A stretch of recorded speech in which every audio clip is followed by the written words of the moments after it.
Aware India educate India channel में आपका स्वागत है। अभी 1 डे बिफोर की शुरुआत इंग्लिश के पेपर से हुई और बहुत ही अच्छा रहा, जो कि हर एक क्वेश्चन, क्योंकि मात्र 16 क्वेश्चन ही बताए थे और उसमें से 11 क्वेश्चन पेपर में जो आने थे और वो टू द पॉइंट हमारे पेपर में आए। इसके लिए आप सभी को बहुत बहुत बधाई। लेकिन इसके साथ ही उम्मीदें बहुत बढ़ गई हैं मैथ्स के 1 डे बिफोर से भी। काफ़ी बच्चों की डिमांड है कि जल्द से जल्द करें, लेकिन मैं कोशिश कर रहा हूँ, क्योंकि देखिए मैथ्स में अब इस बार का सिनेरियो चेंज हो गया है। केवल 14 ही क्वेश्चंस आने हैं, section A, section B, section C. Section A में जैसे कि 2 मार्क्स के क्वेश्चन होने हैं, 6 क्वेश्चन होने हैं, 12 मार्क्स हो गए। सेक्शन बी हमारा जो है 3 मार्क्स के हैं और इसमें हमारे 4 क्वेश्चंस हैं, यानी कि ये भी 12 हो गए। और सेक्शन सी जो हमारा है 4 मार्क्स का है और ये हमारे पास 4 क्वेश्चंस है, यानी कि 16 हो गए। यानी कि टोटल 12 और 16 मिलाकर 40 नंबर हमारे ऐसे बनते हैं। लेकिन ये है कि 4 मार्क्स में 2 केस स्टडीज भी हैं। अब बात तो यही हो गई कि केस स्टडीज को भी अगर हम हटा दें तो हमारे पास 14 में से भी 2 हट गए, तो 12 ही क्वेश्चन आने हैं। यानी कि एक कहते हैं ना, सागर में से बिल्कुल कोई मोती ढूंढने के समान है। इसलिए 1 डे बिफोर इस बार का जो है, हालांकि कोशिश मेरी पूरी रहेगी कि मैं कुछ उस पॉइंट तक पहुंच पाऊं कि जहां पे पेपर का इस बार फॉर्मेट कैसा हो सकता है। जैसे कि अगर मैं चैप्टर वाइज भी अगर हम तैयार करें, और मैं आप सभी बच्चों से रिक्वेस्ट करूंगा कि 1 डे बिफोर इस वीडियो को देखने के साथ आप अपना भी रिसर्च करें। जैसे कि एग्जांपल के तौर पे कि 2 मार्क्स के क्वेश्चन चैप्टर 4 से क्वाड्रेटिक इक्वेशन से आने हैं, यानी कि क्वाड्रेटिक इक्वेशन से 2 और 3 है। यहाँ पे थोड़ा ध्यान देने की चीज है कि बेसिक और स्टैंडर्ड में माइनर डिफरेंस है। यानी कि क्वाड्रेटिक इक्वेशन जो हमारा बेसिक वालों के लिए 5 मार्क्स है, जबकि वो स्टैंडर्ड वालों के लिए 4 मार्क्स है। जबकि अर्थमेटिक प्रोग्रेशन भी 5 मार्क्स का है बेसिक वालों के लिए, यानी कि 2 मार्क्स और 3 मार्क्स के क्वेश्चन आ रहे हैं। जबकि स्टैंडर्ड वालों के लिए 2 और 4 6 मार्क्स का, यानी कि 1 नंबर ऊपर से माइनस किया, 1 नंबर प्लस किया।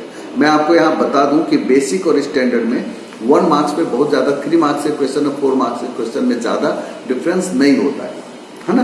बस क्वेश्चन का पैटर्न थोड़ा चेंज होगा, उसके अकॉर्डिंग मैं बताऊंगा भी। ऐसे ही जब मैं अगर कंस्ट्रक्शन की बात करूं तो कंस्ट्रक्शन हमारा 3 मार्क्स का है स्टैंडर्ड वालों के लिए, जबकि बेसिक वालों के लिए 4 मार्क्स का है। तो माइनर डिफरेंस है। वही चीज उन्होंने क्या किया सर्कल में, यानी में 2 मार्क्स एंड 3 मार्क्स 5 मार्क्स है, जबकि स्टैंडर्ड वालों का यहाँ 6 मार्क्स है, यानी कि 2 + 4 6 मार्क्स है। तो डिफरेंस वही हुआ कि 1 नंबर कंस्ट्रक्शन से घटाया और वहां उन्होंने जोड़ दिया किसमें, सर्कल में। ऐसे ही अगर मैं हाइट एंड डिस्टेंस की बात करूं, हाइट डिस्टेंस में कोई चेंज नहीं है, 3 मार्क्स का और 4 मार्क्स का, यानी कि बेसिक वालों का भी सेम है, स्टैंडर्ड वालों का भी सेम है। स्टिक्स में बेसिक वालों के 2 मार्क्स के 2 क्वेश्चन आने हैं और 1 क्वेश्चन आने 4 मार्क्स के। 2 मार्क्स से 2 क्वेश्चन आने हैं और 1 क्वेश्चन आने हैं 4 मार्क्स, यानी कि 2 2 4 एंड 4 8 मार्क्स होगा। जबकि स्टैंडर्ड वालों का जो है 1 क्वेश्चन 2 मार्क्स के हैं और 3 नंबर के 2 क्वेश्चन हैं, यानी कि 3 3 6 और 2 8, यानी कि 8 मार्क्स उनका भी। तो माइनर ये डिफरेंस है। अब हम अपने अकॉर्डिंग देखें कि हमारी स्ट्रेटजी क्या हो सकती है। जैसे कि अगर मैं क्वाड्रेटिक इक्वेशन की बात करूं तो वहां 2 मार्क्स के और 1 3 मार्क्स का क्वेश्चन आना है बेसिक का। तो 2 मार्क्स का क्या हो सकता है, बेसिक में भी और स्टैंडर्ड में। मोड जो ये क्वेश्चन बनता है कि के की वैल्यू फाइंड करिए जिसके लिए वो रूट्स रियल एंड इक्वल हो, है ना, मूल वास्तविक या समान है उसके लिए। तो इस तरीके से मैं कोशिश कर रहा हूं कि हर एक चैप्टर के कुछ लिमिटेड क्वेश्चन ही आपको बताऊं, ताकि आप उसकी तैयारी इस हिसाब से कर सकें। उम्मीद है आप इस वीडियो को आगे तक देखेंगे। मैंने कहा कि मात्र 14 क्वेश्चन ही आने हैं, 14 क्वेश्चन, उसमें से भी 2 पेज से स्टडीज हैं, तो इसलिए मैंने थोड़ी सी स्ट्रेटजी अपनी चेंज की है और टाइम की कमी है। इस वजह से भी मैंने कुछ डिमांड ये भी है कि जल्द से जल्द मैं अपलोड करूं। तो मैंने टेक्स्ट बुक पे सोचा कि इस बार की थोड़ी सी स्ट्रेटजी टेक्स्ट बुक पे ही क्वेश्चंस आने हैं, बेस्ड होने टोटली, चाहे वो स्टैंडर्ड का हो चाहे वो बेसिक का हो। तो मैंने कुछ क्वेश्चंस ही निशान लगा दिए हैं और वो एक्सरसाइज में जैसे कि आएंगे। अब जैसे मैं कह रहा हूँ कि 4 चैप्टर के 2 ही क्वेश्चन आने हैं, 2 क्वेश्चन में भी दोनों ही 2 नंबर के स्टैंडर्ड वालों के, जबकि बेसिक का 2 और 3 का है। तो दोनों ही एक क्वेश्चन तो कंफर्म है कि find the value of k for which it is real roots, है ना, मूल वास्तविक है, इसके लिए के का मान ज्ञात कीजिए।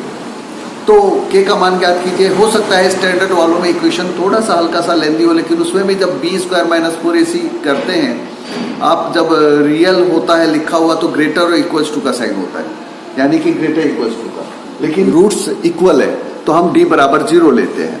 तो आप ध्यान रखिए कि जब 0 लेते हैं तो b² = 4ac हो जाता है और इसमें कट भी जाते हैं, तो ये ध्यान रखना है। दूसरी बात जो मैं कह रहा हूं कि एक सॉल्व फॉर एक्स है ना, दूसरी बात सॉल्व फॉर एक्स के लिए जैसे कि एक एग्जांपल में क्वेश्चन है x minus 1/x equals to 3 है, सिंपल सा equation 1/x plus 4 minus 1/x minus 7 equals to 11/30 है। ये टेक्स्ट बुक का क्वेश्चन नंबर है 4.3 का क्वेश्चन नंबर है 3, और वैसे एग्जाम्पल में भी क्वेश्चन नंबर 14 है ना। मुझे लगता है कि एग्जाम्पल के इस बार क्वेश्चंस कुछ ज़्यादा आ सकते हैं, उस पर बेस्ड बिल्कुल ही रकम भी वो हो जाए। अब ऐसे ही क्वेश्चन है कुछ जैसे कि 3 मार्क्स का बेसिक का एक क्वेश्चन आना है, स्टैंडर्ड का जबकि 2 नंबर का है, तो चांस नहीं के बराबर है कि कोई प्लेन वाले ये सब क्वेश्चन आए, ऐसा नहीं है। हाँ, डिस्टेंस का जो होता है कि इस रफ्तार से गाड़ी जा रही है, अगर उसको रफ्तार को बढ़ा दिए तो 1 घंटा कम लगता है, ज़्यादा लगता है, तो इक्वेशन थोड़ा सा चेंज हो जाएगा, है ना। जैसे कि क्वेश्चन नंबर इसका है 8, 9 और 10, 4.2 का 4.3 का चांस लेकिन कम है। मेरे अकॉर्डिंग चांस सिर्फ 2 क्वेश्चन है। मैं फिर से कह रहा हूँ, एक सॉल्व फॉर एक्स जिसमें सिंपल सा 2 दिया हो, एलसीएम लेंगे सॉल्व हो जाएगा। दूसरा के की वैल्यू निकालिए जिसके लिए रियल रूट्स होंगे।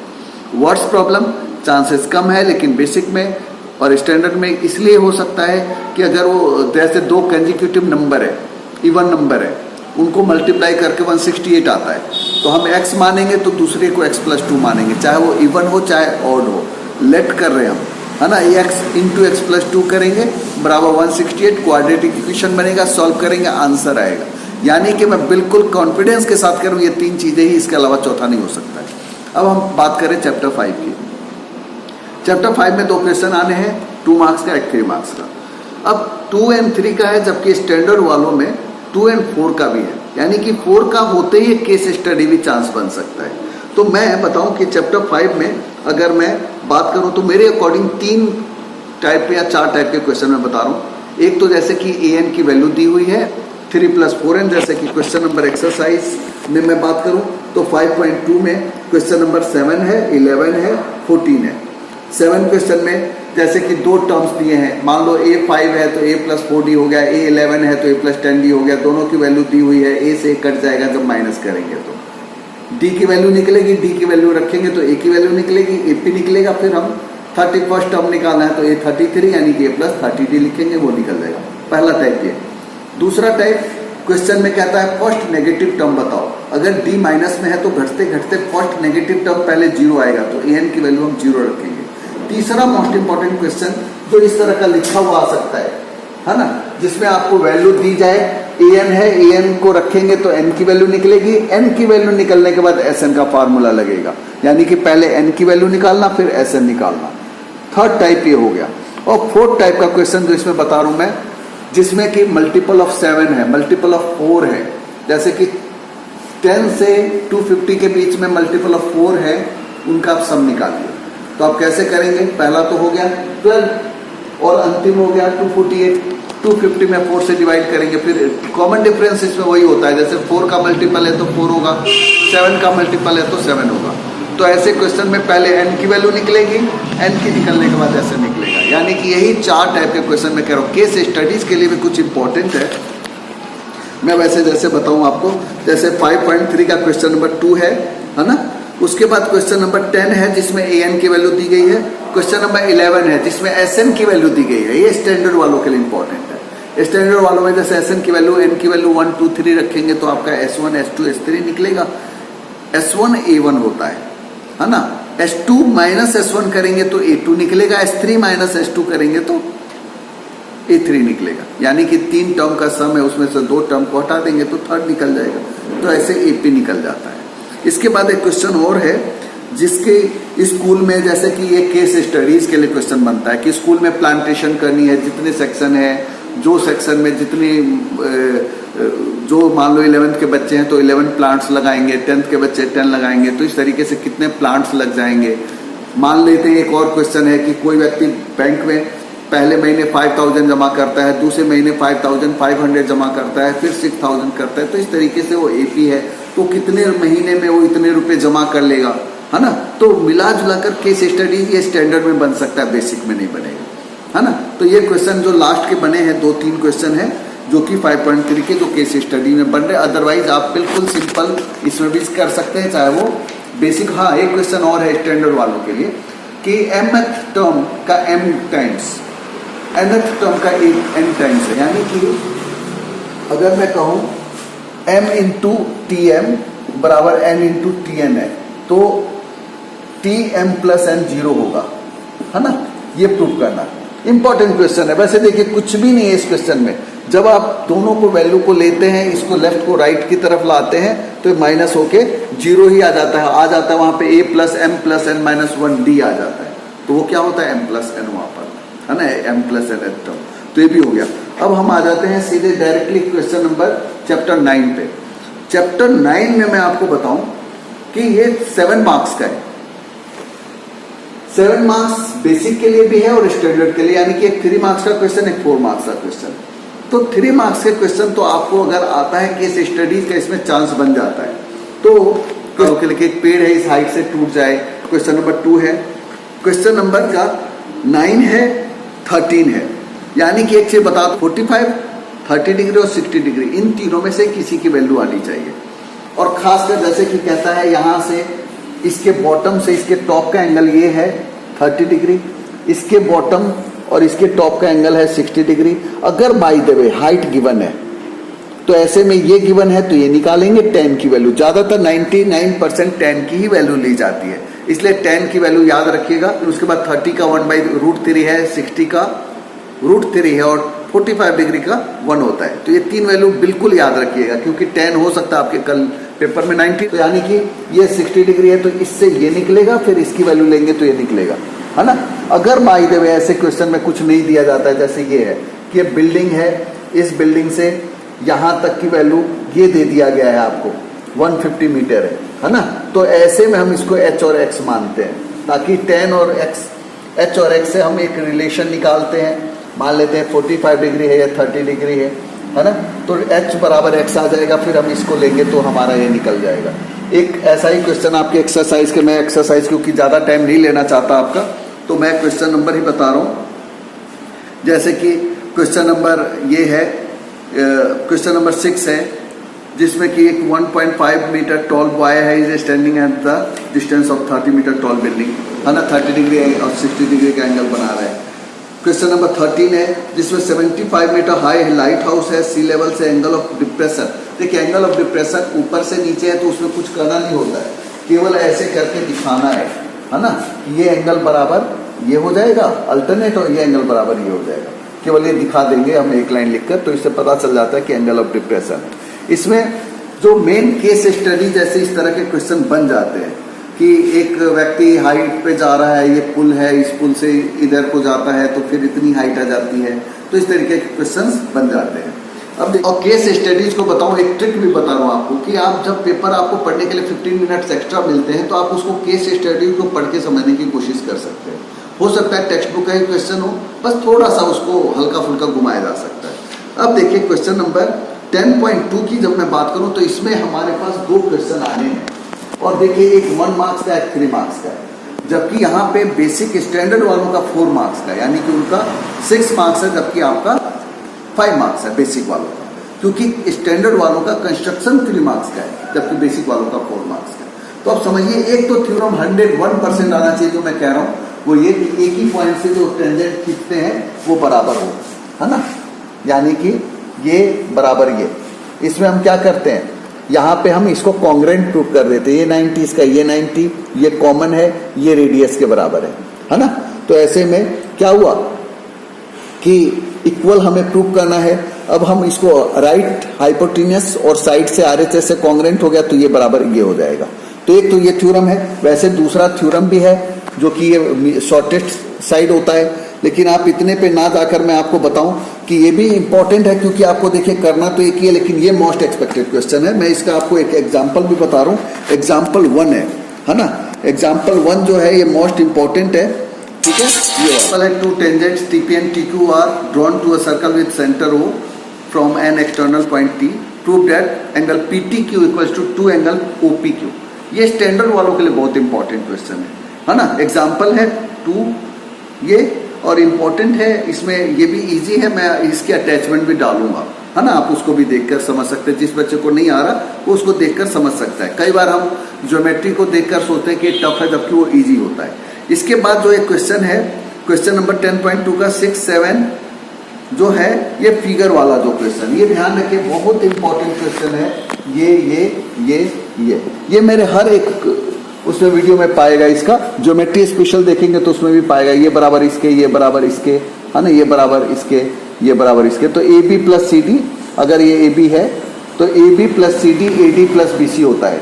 अगर मान लेते हैं यहाँ पे 5 है, ये 8 है, ये 7 है, तो 5 8 13 हो गया, तो 7 और ये 6 होगा, है ना। तो ये भी क्वेश्चन हम निकालने को आ सकता है।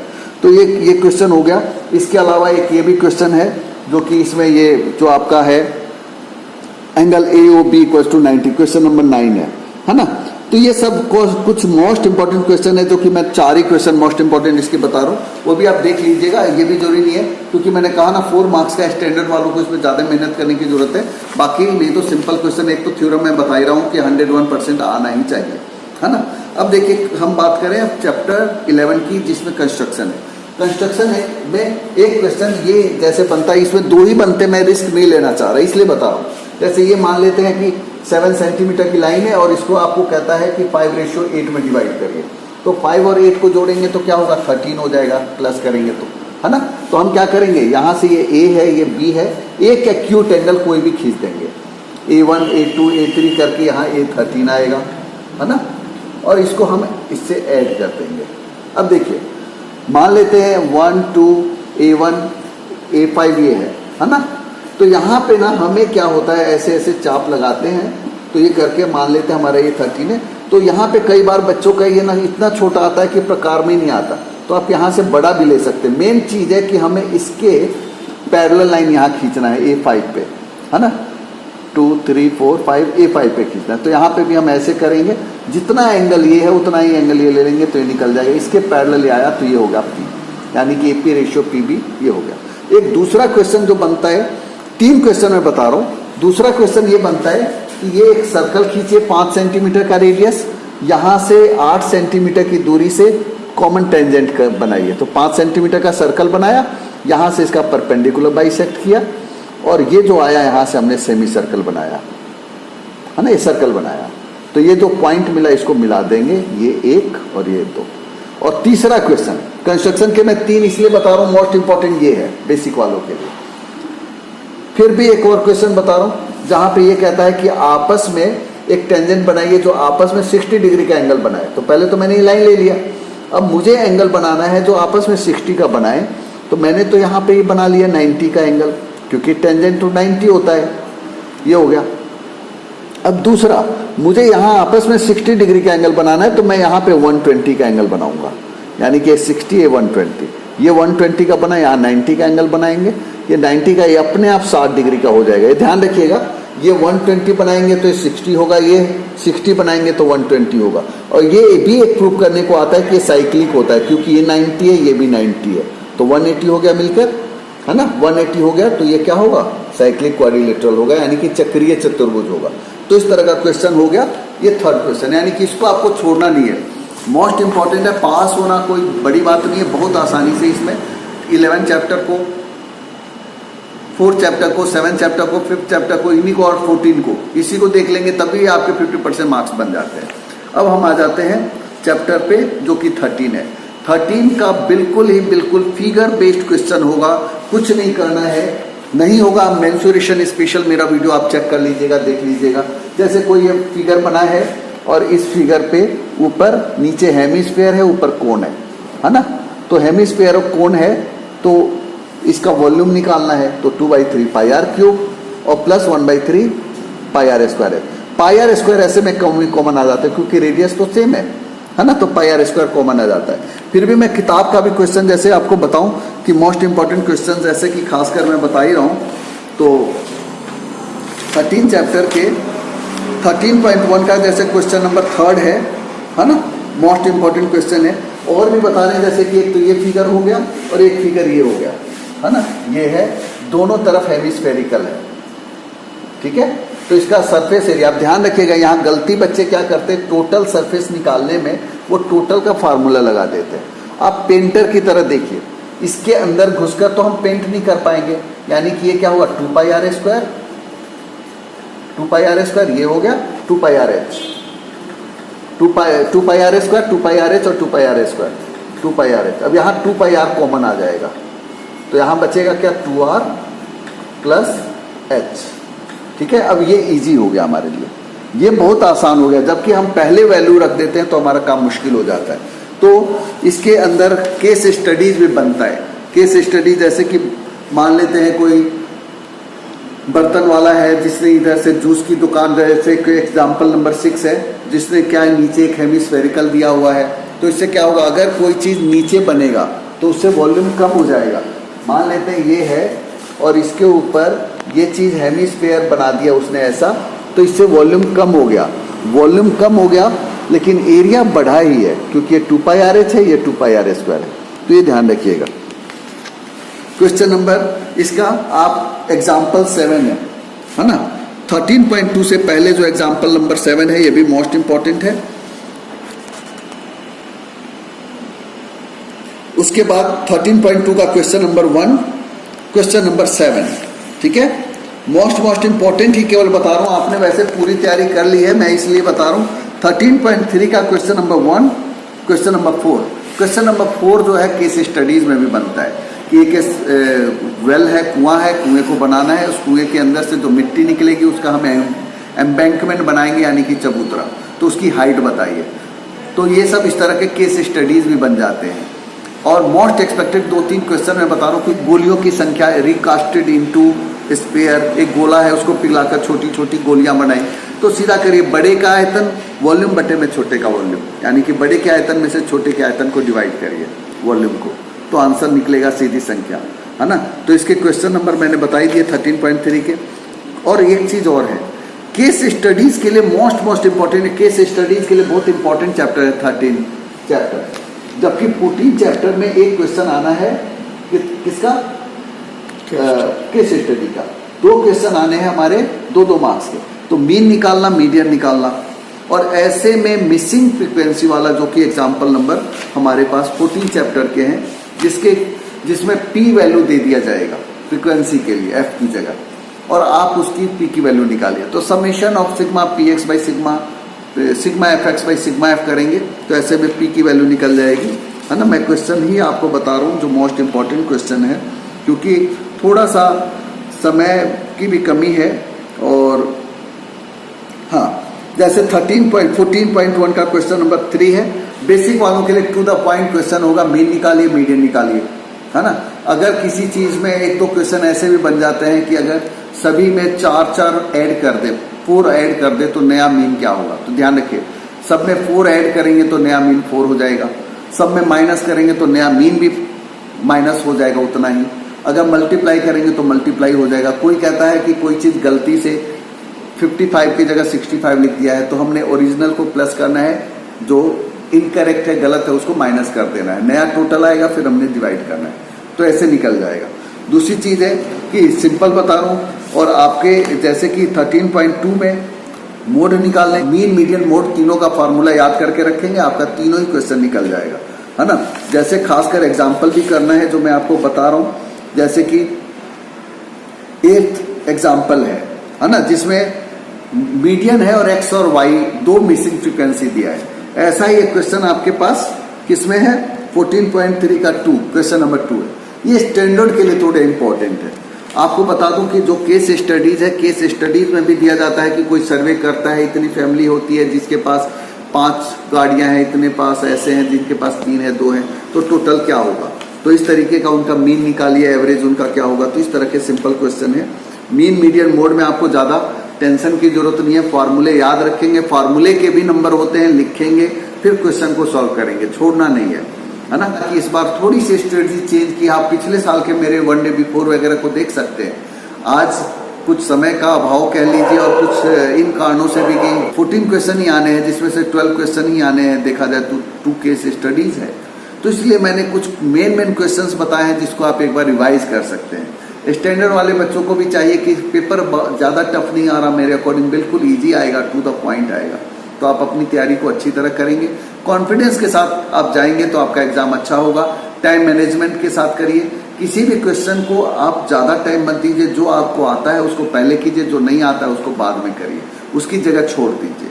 बाद में रीचेक जरूर करिए, जल्दीबाजी में मत रहिए कि मैथ्स का पेपर जल्दी आपको करके अटेम्प्ट करके देना है, बाद में उसको रीचेक करिए। एक बार जब आपको लगे ज्योमेट्री वगैरह लेकर जाइए, ट्रांसपेरेंट ऑप्शंस को, जो भी आपको करना है कॉन्फिडेंस के साथ करेंगे तो आपका पेपर बहुत अच्छा होगा। उम्मीद है आप बहुत अच्छी तरह से पेपर करेंगे और मेरा ये वीडियो आपके काम आएगा। मैं कोशिश कर रहा हूँ कि आज ही इसको अपलोड कर दूँ ताकि आपको ज़्यादा से ज़्यादा टाइम मिले टेक्स्ट बुक का रिवीजन करने के लिए और सपोर्टिंग मटेरियल को भी करने के लिए। अभी तक वीडियो देखने के लिए आपका बहुत बहुत धन्यवाद। इसको ज़्यादा से ज़्यादा बच्चों तक पहुँचाने की कोशिश करेंगे। उम्मीद है आपको ये हमारी पहल पसंद आई होगी। वन डे बिफोर में मैं ये मानकर चल रहा हूँ कि आपकी ऑलरेडी अच्छी तैयारी है, सिर्फ मैं थोड़ी सी आपके सपोर्ट कर रहा हूँ कि आपका क्विक रिवीजन हो जाए, मेंटली भी प्रिपेयर हो जाए। तो उम्मीद है आपको हमारी ये पहल पसंद आई होगी। तो all the best to all of you. मेरी तरफ से आपको बहुत बहुत शुभकामनाएं। आपका पेपर बहुत अच्छा हो। Thank you.